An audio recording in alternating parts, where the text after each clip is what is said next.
Welcome to another episode of Humanly Plausible. A 400-meter sprinter. So she was like, and she just moved here. She's from Barbados and whatnot. But she was like, yeah. She's like, Colin, I don't have anybody to run with. I was like, let's do it. So just your run buddy. Yeah. So she wants to start training. So we'll have to see how that goes. Okay. Nice. So you're a long-term runner? Have you been running for a long time? A few years now, like for real, like seriously, a few years. Oh, wow. But otherwise, not before that. Only if it was red and blue lights behind me. So what's the longest amount of time, mile-wise, that you've ran? Right now, I'll do half marathons. Cool. So I do 13. I don't like to do any longer than that. It's not enjoyable. I'm going to brag a little bit because the first marathon I ever ran was an Ironman. Oh, there you go. And my wife was like, really, dude? Like, that's where you want to do this marathon? It's tough. It's like, I tell you what, it makes you understand stuff about yourself that you probably never would otherwise. Yes. Like running at distance. Yeah. Somebody goes out and burns a mile. Okay, you can fall off on the sidewalk and die right there. You're good to go and catch your breath and blah, blah, blah. I'm a huge pain addict. I love endurance stuff. So we used to do adventure racing, me and my wife. There you go. And that's how we got into the endurance. Adventure racing? So adventure racing is like a triathlon, but completely outdoors. There's no like a set course. It's navigation. Oh, wow. I think Big Race or the the Amazing Race. Amazing Race. It's so like that, but you got to get from Houston to Beaumont. However you get within there. the state. Well, you know what I mean. You know what I mean. And how you but get it's there. point A to Z. Yeah. So it's saying this point. But you can get into someone's car and say, can you drive me? No, Okay, so that's the only thing. It has to be. So they have, especially these smaller ones. They do. So the guy from the Amazing Race, he used to do the World Series of adventure racing. He's the one that created that whole concept. Not Jeff Probst, but it's another guy. Yeah, I know who you're talking about. Yeah, exactly. But yeah, we were until we had kids, and then when we had kids, that's it. Like, well, she got super. Then she started getting afraid. Because of the what if? Well, how about if we both die? Yeah, that's the what if. Right. Yeah, the what if, the worst case scenario. But how many did you do? How many races? Oh, we did a lot. We were competitive. We used to get sponsored. That's amazing. Yeah. It takes a lot. The things that you don't know until you just talk about it, right? That's going to be our relationship moving forward. That's amazing. We're still honeymooning, so there's a lot to know. Exactly. That's what I'm like, okay. Yeah. So now it's like a bucket list we have to have you do that. My bucket list item is to run a marathon. So come on, whenever you're ready to start training. Yeah, I know. Listen, it's one day at a time. And one day. It's for me, it's 20% physical and 80% mental. Agreed. You know what I'm saying? Like, because listen, and here's another thing: if you can run 3 miles, if you can run a 5K, and I mean run it, whether that be at a 13 minutes or a 7-minute mile, you can run 10. If you can do 3, you can do 10. Period. So I just did a 5K in October of last year. I did a 5K 2 weeks ago. Okay. And so a lot of people that just did the 5K, they were like, "Oh, we're doing the Gate River," and I'm like, maybe I should do it. So I literally like ChatGPT'd it. I was like, okay, let me see, what do I have to do to get prepared 2 weeks out for this race? And I literally was seriously considering it. I'm like, okay, to jump from a 5K to a 10, 15K.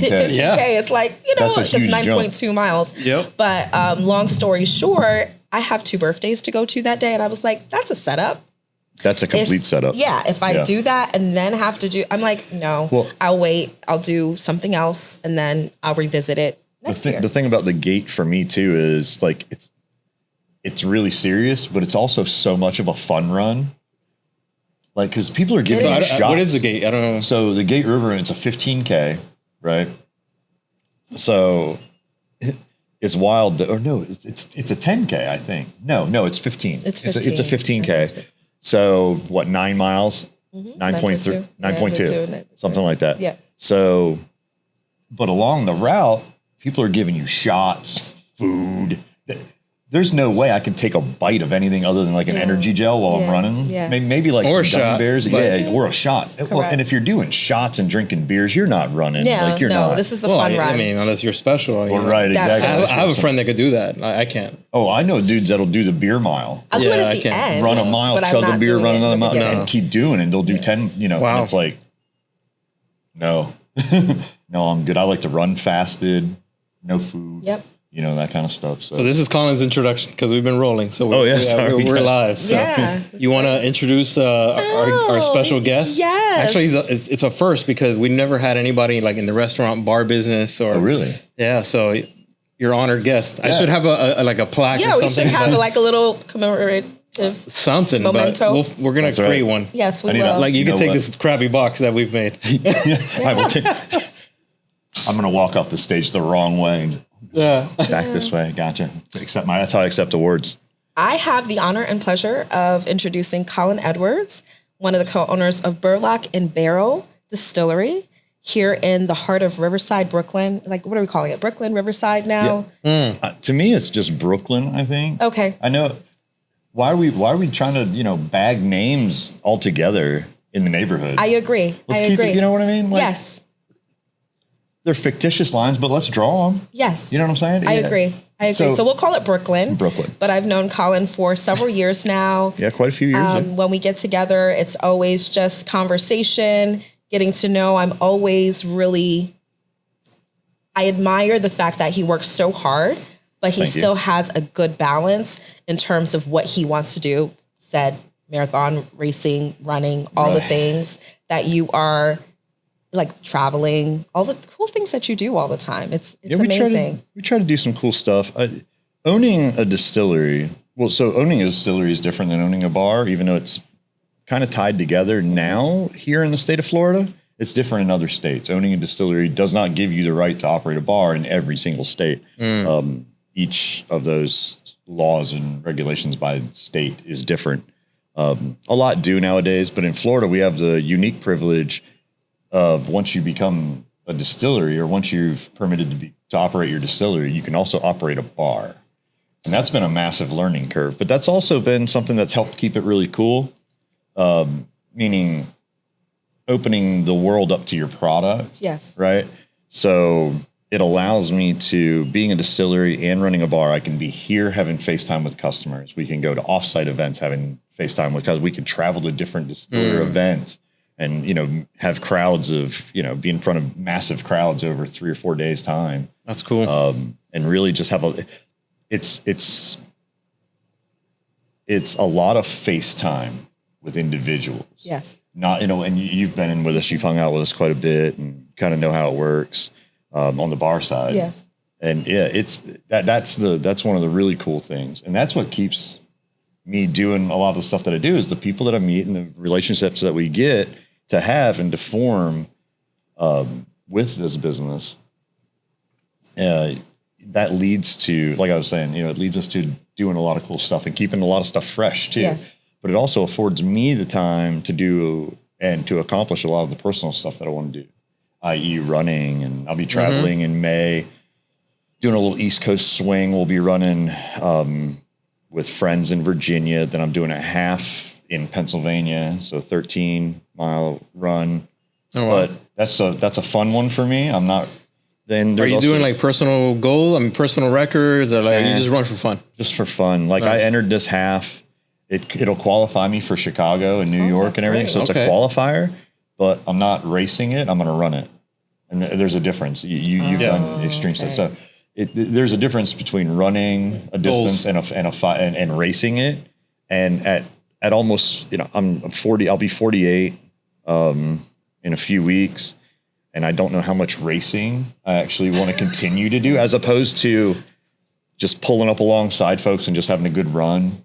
Yeah, you know that. Well, I'm 48 now, so I'm telling you, it's taxing. Yeah, right. Like if you mention like long distance now, I have to think, okay, like how do I? So now the word fun for me is more of a thing than it is like competitive. I'm going to do a PR on this one, exactly, or like I want to qualify. Like it's hard because like the recovery is so much longer. Well, that's it too, and I'm glad that would be the sport that I take after, because cool. we as runners or athletes that, you know, will run for extended periods of time, stay injured like constantly. I feel like I'm constantly injured. Same here. What type of injuries? Like something you just have to ice and like take Tylenol for, or is this like I'm going to the doctor or ER? I did 6 miles in a pair of orthotics one time that were wrong for me, and that jammed my hip by like 3 centimeters or something. Oh. And that took like 6 or 7 months to get right and to heal up from. I've ripped cartilage out of joints, and especially in the ankles and stuff, and it caused a lot of pain. Right now, I'm actually dealing with a little bout of runner's knee in my right knee, but I run through it, which you're not supposed to do at all, and it's not a great thing to do. So I don't recommend that, but whatever. But it's at the same time while being a whiskey distillery owner, right? Right. So how long have you been an owner of a distillery? So me and my business partner, who started Burlock and Barrel together, started. Thank you. We started Burlock and Barrel officially as a company in 2013, I guess. The end of 2013, maybe the beginning of 2014, is when we first. Yeah, and I remember it was like a tasting room, not a bar. So yeah, that was fast forward. That'd be fast forward to like 2019. Wow. So did you open up in this location? I mean, in this spot here? Correct. So we actually were preparing another tasting room distillery spot that didn't quite work out for us. It would have been next to Bold City Brewery over on Roselle Street. But when we started moving equipment in there back in 2015, the foundation was real fragile, and some of our equipment was really heavy, and it went right through the foundation. Oh, wow. And we would have had to pour a bunch of either like pillars or pads to set the equipment on and make sure it was really stable in there, or pour kind of a new foundation. And the things you don't think about, right? Exactly. You're like, it's just going to fit. Oh no, the foundation's not working. No, we were moving in our big steam boiler. And it actually, the forklift wheel that was moving it into the building went through the foundation, tipped on its side, and it tipped the boiler over and broke the boiler. It smashed all the. I don't know. I don't want to know how much that costs, but wow. It was a lot of video calls and photos back to the manufacturer going, how can we fix this? And they sent us some replacement parts, and the fire brick inside is damaged, but not only superficially, they say. It's not giving us any problems, so we'll see how it goes. But wow. And it's all, all been, we get annual inspections, all that kind of stuff. So everything's all good to go, but it's those kind of things like you're saying that you don't really think about. Like we were like, oh, let's rent this spot and just move a bunch of equipment in. Yes. Wait, something went through the floor and it broke now. That doesn't work. So now we have to find another spot. So that took a little while to figure out, but we were able to, through another partner that we had taken on, acquire the place that we're in now. Okay, good. And so then it was like tasting room, and now it's like a full-fledged bar, store, front, event space. Yeah, and the way it all worked out was, so we got licensed in 2015 for this location here in Brooklyn. And when we first opened up, we could have the public in for tastes, but we could not have anybody in for cocktails. It was illegal for us to operate a bar. We could not have a bar, things like that. Oh. That law didn't change until 2022. 2022. Okay. Or late 2021, 2022. I can't remember which year it passed.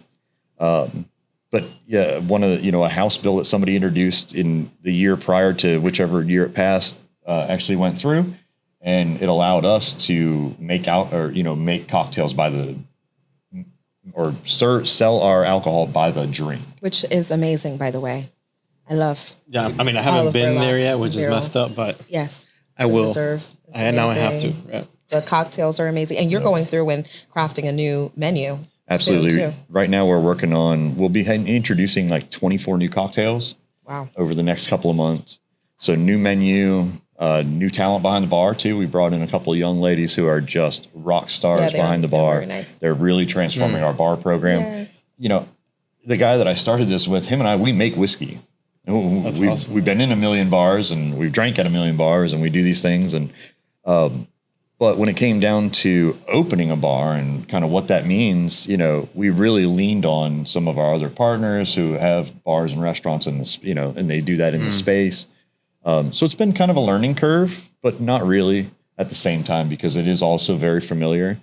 And the fact that we're only selling the products that we make in-house really kind of helps us just tailor to each, our whole experience when people come in. It's not like we have to cover this wide range and be a volume bar where we're just making these simplified drinks. You love or whatever. what you create, and Absolutely. You know it intimately, which is amazing. That whole process from start to finish. All right, so we got to get into this box. We do have to get into the box. Please. I'm sorry. We're we getting can talk about all the things, right? We're ready. The producer is yelling at me already. Silently yelling. All right, Colin. He keeps us on task. This is the magical box. This is the magic box. We got to have some sort of order here. Yeah, right. So you're gonna pick. What's in the box? You're gonna open the box, and so you're gonna pick. Grab a sheet of paper generated by AI. That's what it is. That's what it is. AI. All right. Am I reading this? And then you're gonna read it. All right. Thank you. Hopefully, it's something. Oh. What's more powerful, a ping pong table or a transparent feedback loop? What? Was this one of your questions? No. Well, here's what I'm gonna do. What is wrong with it? Who put the question? You just cut it up and just put it in there? Well, yeah, because I didn't really want to be ready. Oh, What's more powerful, a ping pong table or a What is a transparent feedback loop? I don't even know what that is. Well, AI is now totally. AI has gone off the rails on us on this one. Yeah, I don't even know what that is. A transparent. Well, we need to know what a transparent feedback. Okay, I'm gonna feedback. So we can speculate here. Yeah, I'm gonna speculate. You ready for my hit it deduction of this? Okay, so when I think about business, ping pong table going back and forth related to information, right? But a transparent feedback loop is a circular. She nailed it again. That's twice she's done this. Oh, listen. She's the decipher of AI, apparently. The whisper, AI whisper. Like a transparent feedback loop. But the transparency to me has either a component of trust and being anonymous as well. Okay. Because sometimes, especially we all have business partners and we have amazing relationships with our business partners. Mm-hmm. And it can be sometimes a little challenging to be as transparent as you want to be in certain topics. But sometimes it may be easier to be like, someone mentioned to me X, Y, and Z, and then say, well, it was me, but It's like that starting point of the conversation. So what's more powerful? I would say it really depends for me, the environment. So I would say a ping pong table discussion would be great for if you're like in a networking environment and you're going back and forth and you're coming from your environment, from your experience. I would say, because we're going from a business standpoint, I would say networking. When I think about a transparent feedback loop, because it's coming back to me. So I'm the owner, I'm putting it out. So employees, customers, clients, vendors, whoever I touch and interact with is getting that information. Like, tell me a little bit more feedback that I need. And then it's coming back to me. I think that's more powerful as long as I am in the mind frame of the awareness and also being open to change. I think as business owners, sometimes we can be very set in our ways, I guess is a nice way of saying it. And so sometimes we may ask for feedback, but do we really want the feedback? And are we open to change? I'll leave it there. Wow. I'm just impressed that you figured this out. You're welcome. I think we should end the show. Like, we solved that riddle and we're out. I'm done. Yeah. So ping pong is basically the back and forth. Yeah, back and forth. But it could be. We do ping pong all the time. Right. You and I. We're ping ponging. We're like going just to kind of like deduct, okay, this, that, the other. Versus an open line of communication throughout an organization, throughout a group. Gavin's a part of our feedback loop. Right. Because we're going through and, he kind of tells us like, hey, da-da-da, and we're like, oh yeah, and it comes back to us. Yeah. That's why I would say would be kind of a difference. So another way to look at it. Ooh, right? I love it, Colin. I know Colin's going to do that. My business partner and I'm going to go ping pong table on this one. Oh, tell me why. You were always going to be edge anyways. So hear me out, right? So him and I used to gather to get like the two of us, but we used to gather kind of nightly at this job that we used to work together years ago and literally just throw ideas at each other. Mm-hmm. But you got to be brutally honest. Like if somebody's like, listen, here's what I want to do, and if that thing is silly, you have to be able to look them in the face and go, no, understand, as your trusted friend, that's not a good one. Let's go again.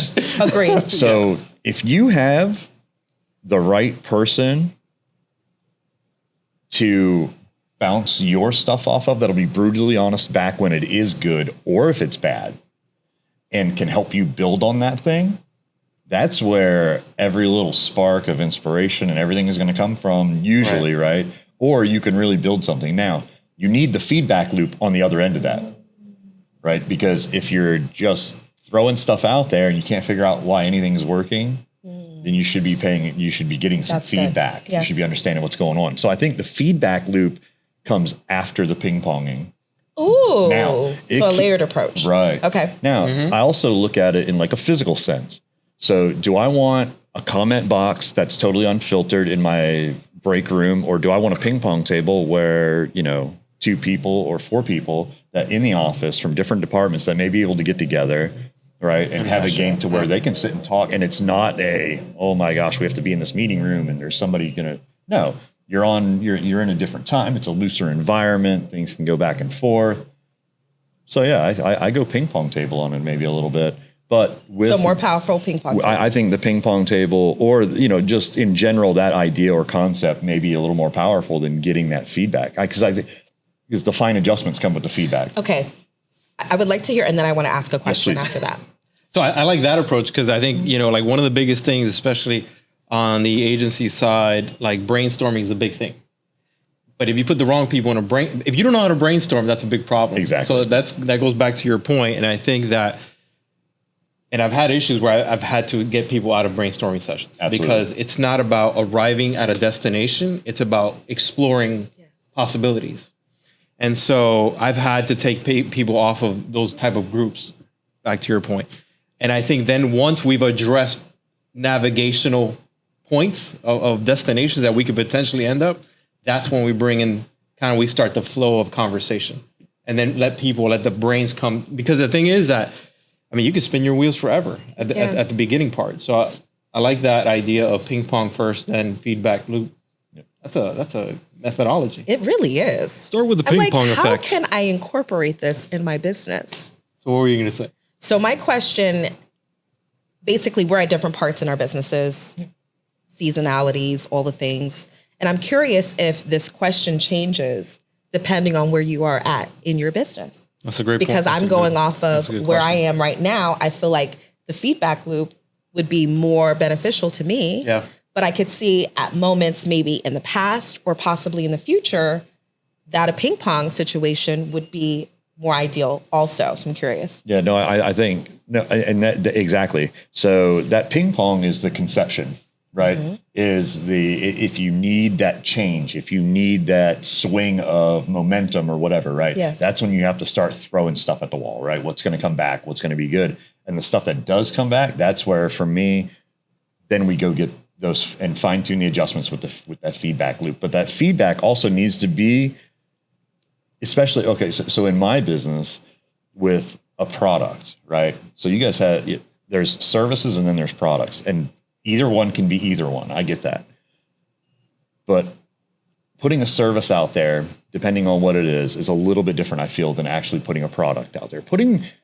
I look at putting a bottle of whiskey out to someone as if you were opening everything about you to all public comment, ridicule, this, that, or the other thing. Because here I am putting something in somebody's face and asking for their opinion on it.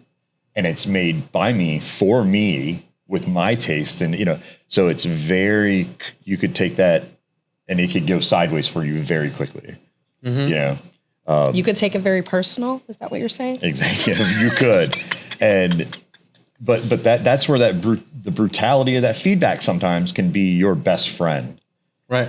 And to make it really helped me understand, like, okay, I understand now that not everything for me is for everyone. It really was that a hard pill to swallow? At first, it kind of is, because you want to take it so personally. Like, man, what do you mean? I spent years making this whiskey. What do you mean? You just think it's okay? I think it's amazing. Well, I have to be. You know what? Okay is great. Actually, if that person's saying that it's okay, it's great. I feel like you go in a lot of different, like all the businesses, all the things that you do, you just assume everyone's going to love it, right? And then, like, from a concept, from a product or service, I remember when we first started The Nest, and we had this idea of this is what it was going to look like from a co-working space, and we had to pivot because it was like people were asking for this, meeting rooms. They were asking for business address.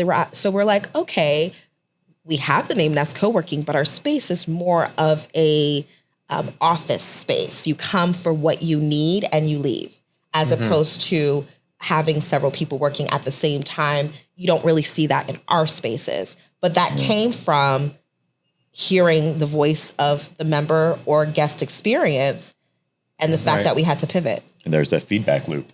There's the feedback loop. There it is. Yeah. And I'm assuming your industry, obviously your customer is a big part of that feedback loop, because if their experience is not great, then you have an issue. Absolutely. And something on that, just a little bit on what we're talking about. Yeah. When I first introduced when Ian and I, my business partner, when we first introduced it, and the one thing that those first few comments, those first few ones that were like, wait, what are we doing? Oh my gosh, there's going to be a handful of people that really this is not for. Also, that comes with a consumer education piece, as we all do starting our own business. We have to go out and we have to educate folks. And in 100%. The whiskey space, it's really tough. Okay. The alcohol space is really tough because guess what's on your home bar? You go, I drink, Johnny Walker or whatever, right? That's where you're at. It's so hard to change that person off of Jack or Jim or Buffalo Trace or really. It's a massive amount of consumer education. So in this day and age, that's still a thing, like where people are really stuck to, because for instance, and I say that because one of the things I like doing is going to the liquor store, and like if I see people around the liquors, I ask, hey, what do you drink? Right. Because I want to try something new. But so I didn't know like people were still so stuck like that. Oh yeah. Now there is a lot of what you're talking about as well. Like I can go to Total Wine, walk into the aisle and talk to 4 or 5 different people, and they'll take me in 4 or 5 different directions. Like, I didn't say names because I didn't want to plug, but now you did it. So now I got to ask for a check. But Total Wine, go Total Wine will pick it up. But yeah, but going up there and go get in one of the aisles and start talking to people. Oh, I've been drinking this for years, and then I have to go. You know about anything made local? And then there's a whole education, but it's like we were talking basically before going live here about, running and being athletic, right? Yeah. It's not like in the running shoe world. So I know I'm comparing apples and cars here, but in the running shoe world, I like my brand, but if something new comes out that's intriguing, it's this, it's that, I'll go pop for it. No problem. Like I don't even ask any questions. If it's something that I've had before and it's okay, That's not so much in the liquor space. Like, yes, it is, but you have to already be kind of a fan of that thing. There are the hunters out there, and there are the folks that are out there just to kind of experience it all. But a lot of folks are. I like the education aspect of it, like learning, how this is made. Like this is, especially if it's local, it's something that you guys are doing. Like that's why I enjoy that part. I mean, that's why I like drinking like bourbon and whiskey, and I smoke cigars, and so that type of stuff. I enjoy that more for the folks and the experience. Right. Yeah, same here. And the taste, of course, but exactly right. We've had a lot of dialogue and great conversation over a glass of whiskey. Oh yeah, and delicious. I guess it would be about the ping pong effect. Of exactly. Just to bring that back. So I would say, going back to what you were saying, it's interesting, like the seasonality of business, right? When you first start, how long have you been in business? So we opened to the public.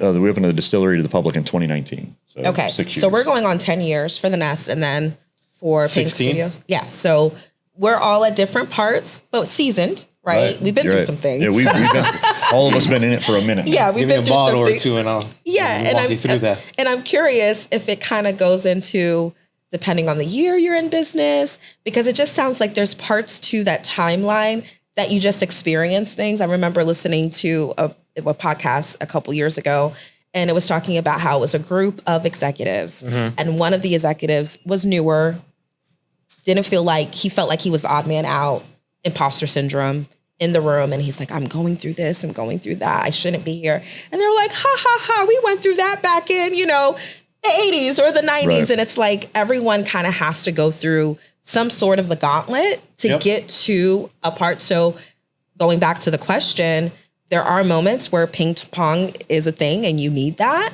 And then there's moments where you need that loop. That's right. That's right. And I would say us open to the public now, 6 years open to the public, and distilling since 24. So we've been at it 10 years on the back end, distilling and doing all that kind of stuff. So, but yeah, there's always that period. And I think the ping pong probably happens in the first few years.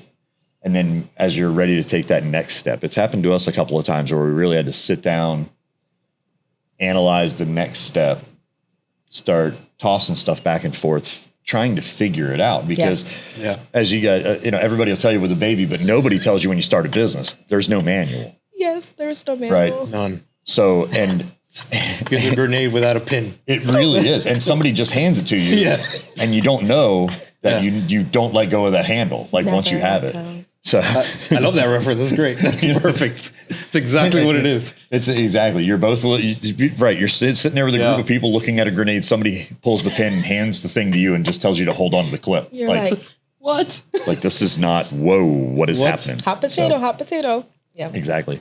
But so there's times, and it's about, there's a lot of that. It's going to be back and forth. It's going to be hard to figure out. There's a lot of moments of wanting to throw your hands up in the air, as you guys know. Or just go to sleep and do it all over again tomorrow. Exactly. And it becomes about just pushing forward, really. But that's where the feedback loop comes in. Yes. Right? Because you got to be able to pivot on top of pivot on top of pivot when things aren't working, but you still have a vision of things that can work.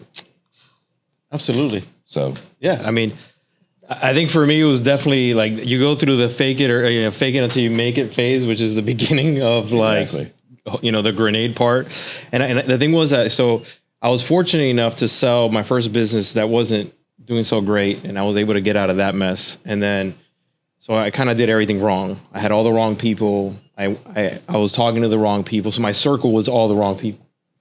And so, and again, I was just trying and I was uncomfortable in my own skin. And so the second time around, which I was fortunate to have, I learned a little bit from that first time. I got a mentor. I had somebody that was walking me through stuff. I didn't kind of just rely on myself to do everything. And then I kind of started to just work on myself. So, I mean, and to this day, I'm still working on myself. But yes, I think the biggest thing is adapting to you being a business owner. Looking at yourself. And that's one of the things I told Gavin, is that it's being a business owner is having that courage and that strength to look at yourself every day in that mirror and be confident in that person. And say, you can do it today, big guy. You can. And I'll tell you what, and I know you guys have experienced the same as I have. Those days come very hard sometimes. Oh, yeah. Like there are so many days. And I know this has happened to every single person that's ever been working at a corporation, walked away, started their own thing. There are so many days where I'm like, you know what? It would be so great to walk into an office today, worry about my 1 or 2, 50 duties, whatever it is, just that one narrow lane that I'm in, clock out at 5, 6, 7, whatever it is, 100%. Go home and kick my feet up. And not worry about a thing. Not worry about a thing. And then there's those days. Exactly. And then there's those days where it is literally you get up and you say you're looking at yourself in the mirror in the morning, you just go, I don't even know what I'm doing. I don't want to work for a company. I don't want to do what I'm doing. I don't know what I'm doing. Very quickly though, when you kind of get it together and you kind of go, you know what? No, listen. Yeah, it's fine. I know exactly what I'm doing. I think, but to your point, it teaches you so much about yourself, and you got to understand.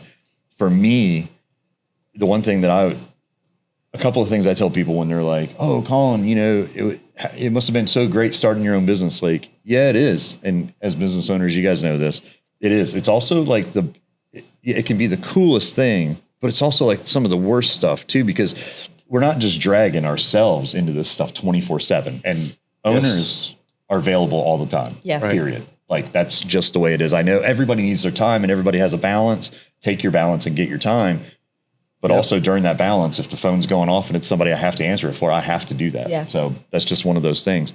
And a lot of folks don't realize or understand that guys, we're all married. We're dragging our spouses along with us in this. They sure are. They're a part of the ride. And a lot of times, we don't ask them. We're just like, hey, this is what I'm going to do. And they're super supportive. Yes, they are. So in that whole journey and in the struggle too, like, it's not only me waking up every day just going, what am I doing? I look at my wife and I know sometimes she's going, what is this guy doing? You know, like, what is this? This is the guy for life. I'm with this guy, you know, and he's barely got his stuff together. You know, everybody on the outside's going, man, look at Colin, whiskey distillery owner. He's got his shit together. Killing it. He's got his stuff together. Keep that one out, sorry guys. But that's truth, man. That's awesome. I'm glad you're being transparent. Figuring it out. We're all figuring it out. Because the thing is, and guys, when it comes down to business, I don't know what your kind of mantra is on it. Mine is just do it. Like literally, Nike got it right, and I'm not dropping names on Nike here, but that's kind of how it is. Everybody, I always hear people go, "Oh my gosh, I wish I would have such and such." Yeah. Why didn't you just do it? Like I love what you said. My word of the year. I have a word of the year every year. So you're going to take this into closing thoughts. Okay, there we go. Yes. Word of the year is consistency. That's it. And so... What is it? Consistency. Okay. Yes, ma'am. So when you say just do it, yes, consistently.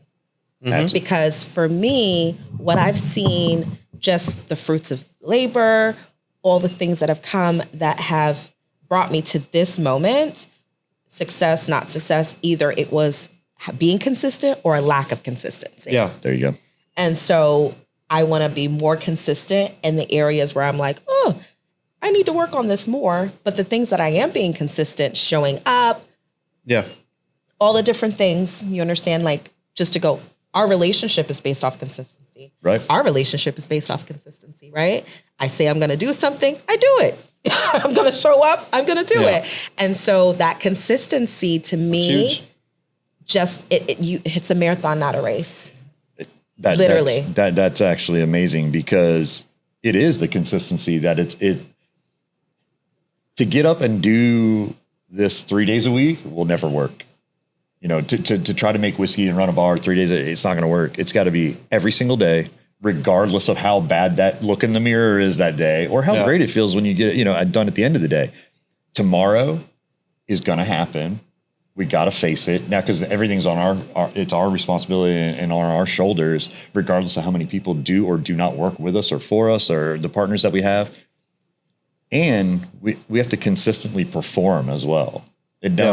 Not every day is going to be a home run. Not every idea is going to be knocked out of the park or this or that. And there are some absolute bombs.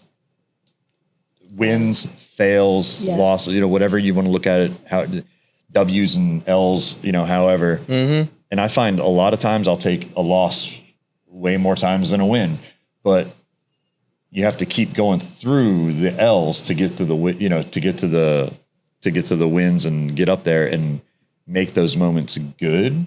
Right? Absolutely. And it really is all that you're only going to get out of having your own thing, what you put into it. Agreed. Consistency. 100%. So my closing thoughts to kind of just jump on what we've just talked about. I think that ultimately the people around you are super important because that's going to matter to whether it's ping pong, the feedback loop. Yes. And I think, again, for me, what was pivotal in my life too was my wife saying, are you going to, because it's funny what you're saying. So like, I don't know how many times I had my resume ready to hit because I was so tempted. I'm like, why am I doing this to myself and my family? But I the first time it really happened, I actually had an offer on the table where I actually did do it. And this is like the first, after my 5th year in business, he was just born. Gavin, I'm pointing to the producer.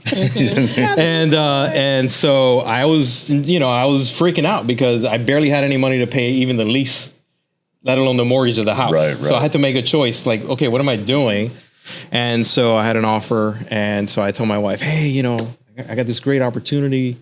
I think you can just quit your job, do whatever you want. And so she flipped it on me and she was like, I'm making the story short. She's like, but are you going to be happy with that choice? Oh. And I was like, yeah, which is what we've been saying, right? At the end of the day, and those are the hard days. And I think that's why it's so important, those folks that you put around you, because even if you have an organization, if you have the wrong people in the bus, they could ultimately destroy your culture. Yes. Absolutely. And what you guys stand for. So with that, Colin, appreciate the time, man. Thank you so much. It was so awesome. I definitely got to hang out and drink over there. That's right. Appreciate you. Thank you. And it was nice meeting you. Yeah, absolutely. And we'll see you guys next time.